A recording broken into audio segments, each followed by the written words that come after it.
ఒక సారథి studios, iconic సారథి studios గోడ మీద వైష్ణవి బొమ్మ ఉంటుంది. అప్పటికి అందరూ అడిగేవాళ్ళు ఎవరు ఈ పెయింటింగ్ ఏంటి అని. అప్పుడు సినిమా రిలీజ్ అవ్వలేదు కాబట్టి ఒక 100 అడుగులు పెయింటింగ్ వేసి, ఆనంద్కి వేరే సినిమా షూట్ కూడా ఉంది, అందులో ఆయన దానికి బ్రేక్ ఇచ్చి ఒక లిరికల్ వీడియో షూట్ చేసాం.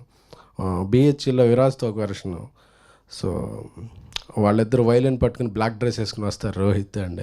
సో చాలా బాగా గుర్తుంది. అంటే ఒక సాంగ్ని తీసేయడం కాదు, దాన్ని ఎలా లాంచ్ చేయాలని బాగా అందరికీ బాగా నచ్చింది సాంగ్ ఇది. ఎవరిని ఈ సాంగ్ ఎలాగా లాంచ్ చేయాలని చెప్పి మన నేషనల్ క్రష్ రష్మిక గారికి ఒక మెసేజ్ పెట్టాను.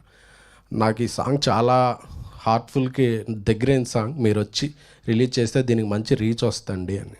సో ఆవిడ అలాగే వెంటనే కాల్ చేసి ఓకే డన్ అని చెప్పి వచ్చి దాన్ని ఒక పీవీఆర్లో పెద్ద 500 మందితో లాంచ్ చేసి, అంటే అక్కడ నుంచి ఆ పాట టేక్ ఆఫ్ తీసుకుంది. ఇంకా అక్కడ నుంచి ఆ మ్యాజిక్, వాయిస్లో మ్యాజిక్, సురేష్ బన్సెట్టి మా ఏలూరే, అతని లిరిక్స్లో ఉన్న పవర్, సాయిరాజేష్ గారి విజన్, దాన్ని అద్భుతంగా పండించిన ఆనంద్, వైష్ణవి, విరాజ్లో వాళ్ళ పెర్ఫార్మెన్స్. సో అన్నీ